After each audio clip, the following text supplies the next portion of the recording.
Hello दोस्त, आज हम देखते हैं कि पूर्णांक संख्या किसे कहते हैं।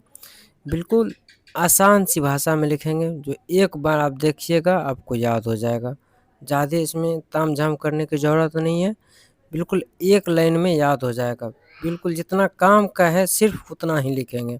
ज़्यादा इधर-उधर की बात लिखने से याद तो होता नहीं है, झूठ-मूठ का 2-4 लाइन 5 लाइन खींचा जाता है और उससे कोई काम जितना का है उतना ही काम लिखेंगे, जितना का काम है बस उतना ही लिखेंगे। देखिए, पूर्णांक संख्या किसे कहते हैं? पूर्णांक संख्या कहते हैं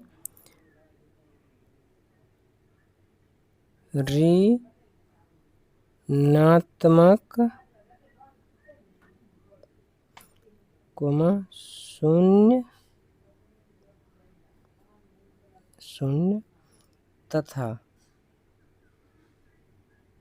धनात्मक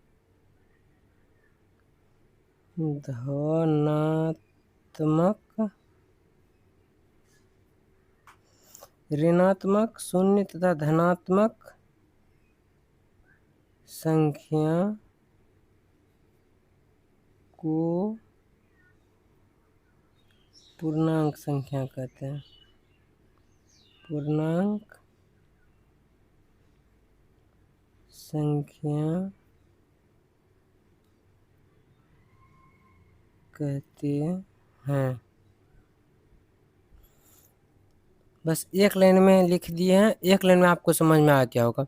हमने लिखा ऋणात्मक संख्या, ऋणात्मक लिखे मतलब ऋणात्मक संख्या ही तो होता है।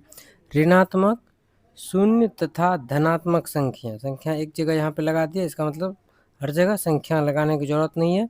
ऋणात्मक शून्य तथा धनात्मक संख्या को क्या कहते हैं? हम पूर्णांक संख्या कहते हैं। याद हो गया होगा? एक बार सुनिए, याद नहीं होगा तो बताइएगा, कमेंट में ज़रूर बताइएगा कि याद हुआ कि नहीं हुआ। एक बार में पूर्णांक संख्या किसको कहेंगे?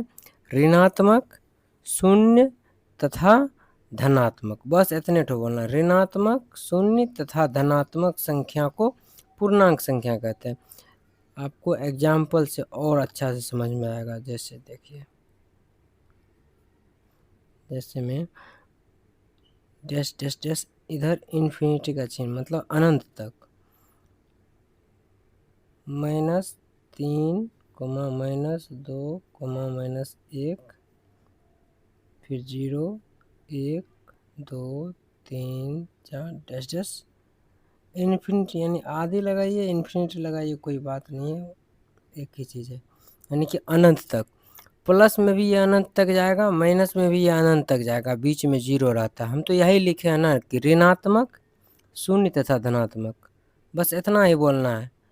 पूर्णांक संख्या किसको कहते हैं? परिभाषा में सिर्फ ये एग्जाम्पल को देखिए, बस वो इतना बोलना है। ऋणात्मक शून्य तथा धनात्मक, बस इतने लिखे हैं। धनात्मक कहीं तो है, इसके पीछे में कुछ नहीं रहता है ना, तो प्लस का चिन्ह रहता है, तो हम इसको ऐसे बोलेंगे। ये माइनस में है तो इसको बोलेंगे ऋणात्मक शून्य तथा धनात्मक, बस हो गया। पूर्णांक संख्या किसको कहेंगे?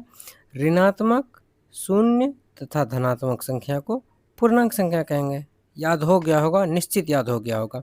आप गौर से सुने होंगे, तो नहीं याद हुआ तो एक बार फिर से सुन लीजिए, याद हो जाएगा। पूरा इस सबको रटने का कोई जरूरत नहीं। इस परिभाषा समझ में नहीं आता है, सिर्फ एग्जाम्पल में देखिए हम क्या लिखे हैं। ऋणात्मक, ये माइनस लगा है ना, माइनस जिसमें लगा है ना इसको ऋणात्मक कहते हैं। तो ये हुआ ऋणात्मक, फिर क्या लिखे? शून्य, फिर क्या लिखे? धनात्मक। 1, 2, 3, 4 ये क्या है? धनात्मक संख्या। तो ऋणात्मक शून्य तथा धनात्मक संख्या को पूर्णांक संख्या कहते हैं। बस इतना ही तो बोलना है। ऋणात्मक शून्य तथा धनात्मक संख्या को पूर्णांक संख्या कहते हैं। आपको याद हो गया होगा।